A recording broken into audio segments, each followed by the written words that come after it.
A primeira coisa, gente, é vocês conhecerem o seu paciente e o problema dele. Como que você faz isso? Através de uma boa anamnese, é importante você saber, né?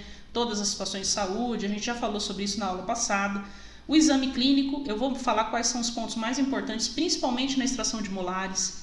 E os exames complementares, que eu sei que são difíceis de se implementar, mas são muito importantes. Porque sem eles, você não consegue ter certeza da saúde do seu paciente para executar aquele processo cirúrgico. E, sinceramente, gente, eu só consegui alcançar excelência em exodontias, tanto no pré, durante e no pós-operatório, depois que eu implementei a utilização, né, a obrigatoriedade de apresentar exames antes das cirurgias, antes dos procedimentos cirúrgicos. Tá? Então, isso é uma coisa que realmente ajuda, melhora e muito a qualidade do nosso trabalho. Mas eu sei que é difícil implementar, eu aconselharia vocês implementando aos poucos, tá? Vai ajudar. Implementa pelo menos o hemograma completo e a glicemia e depois você vai colocando os outros exames. Como que isso pode te ajudar? A Tatiana está falando que está aplicando as nossas dicas nas cirurgias e é só sucesso. Gratidão você, Tatiana, pelo seu depoimento aqui ao vivo. Muito obrigado pela sua presença, tá? E eu espero que essa aula multiplique ainda mais a sua habilidade para que você desenvolva e com isso você e seus pacientes ganhem com isso, tá bom? Então, como que você vai fazer para extrair da anamnese, do exame complementar, dos exames, aquelas informações importantes para a sua cirurgia?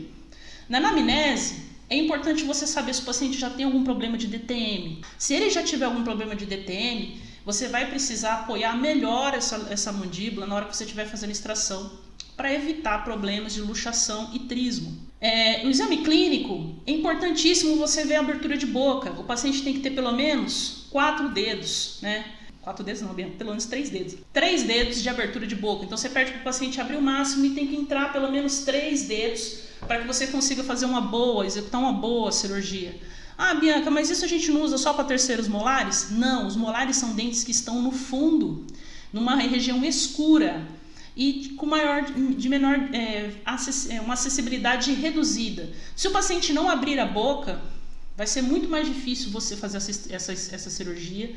E com certeza vai apresentar algum tipo de laceração. Pode ser alguma machucado na língua, pode ser um machucado na bochecha, enfim, mas alguma coisa você vai ter que afastar para conseguir enxergar o que você está fazendo e fazer a remoção do dente. Então, isso aqui é interessante vocês já fazerem na consulta que vocês iniciaram. Então, já veio essa parte. Isso aqui, gente, não toma, se você tiver o hábito de fazer, não lhe toma nem 5 minutos. Eu faço assim, a gente tem uma consulta para avaliação e não é na consulta de avaliação que normalmente eu executo os processos, né, os trabalhos. Por quê? A gente ainda precisa passar um exame médico para o paciente fazer, para poder fazer a extração. Ah, mas ele pode fazer em outro lugar? Pode. Ele pode fazer em outro lugar, desde que eu não explique para ele a importância dele fazer os riscos que ele corre em fazer num local que não pede exames. Entendeu? Aí não tem esse problema. E aí você marca dias só para fazer execução de trabalho, você marca um dia só para fazer extrações, só para fazer cirurgias. E nesse dia não vai ter nenhuma pergunta, ok? Mas inicialmente é importante você conhecer e saber. Porque se você chega na recepção, como eu já vi acontecer, chega na recepção e fala com o paciente na recepção quanto que é para extrair um dente, você fala quanto que é, ele paga na recepção e você entra, e na hora que ele abre a boca, ele não consegue abrir a boca assim, ó. Como é que você vai tirar o molar se a pessoa não consegue abrir a boca? Me fala como vocês vão conseguir. Não vai conseguir, gente. Não vai, tem que tratar primeiro o trismo para depois resolver o problema do dente. Não dá nem para saber que dente que é. Entendeu? Então, assim, isso é uma coisa que é importante fazer logo. Por que é tão importante fazer a palpação ganglionar? A palpação sublingual e a palpação cervical. Palpação sublingual, se houver alguma infecção, os linfonodos sublinguais vão apresentar algum infartamento. Ou uma inflamação muito exacerbada, você vai apresentar infartamento. Por quê? Porque aquele linfonodo está jogando células naquela região para combater alguma coisa. Tá? Então, é sinal, né, de que essa é uma cirurgia que talvez você precise entrar com antibiótico, anti-inflamatório no pré-operatório para te ajudar a debandar, a resolver esse problema. Tá? Então, olha só a quantidade de informações interessantes que você pega só na anamnese, só no exame clínico, né? Só nessa palpação que você faz. Quando você faz a palpação sublingual, normalmente são os dentes inferiores.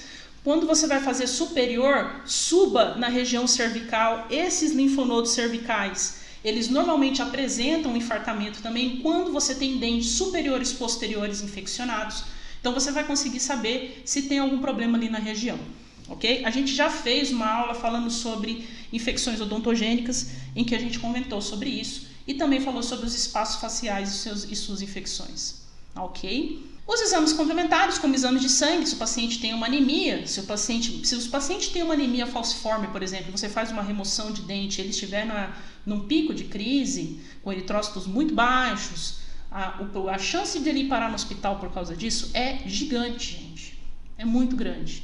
Ele pode ter um quadro hemorrágico, porque apesar de as plaquetas serem muito importantes para fazer um coágulo, não é só de plaquetas que fazem um coágulo, né? Ele precisa de glóbulos glóbulos vermelhos. Então é a aglutinação que faz ali. Então se o paciente tiver uma anemia profunda, se o paciente tiver a própria anemia falciforme, pela sua forma de agir, causa falta de oxigenação nos tecidos, ele pode ter uma osteonecrose naquela região. Então tudo isso, gente, é importante saber antes. Eu tomei como decisão um caminho. Eu estou mostrando um caminho aqui para vocês. Esse caminho facilitou muito a minha vida, ajudou muito o meu trabalho. E eu espero que um dia vocês consigam galgar o mesmo caminho, porque é um caminho bom para você e um caminho bom para o seu paciente. Ambos vão trabalhar com segurança, ambos vão trabalhar tranquilos, sabendo que a saúde do seu paciente está de acordo com o procedimento que ele precisa executar.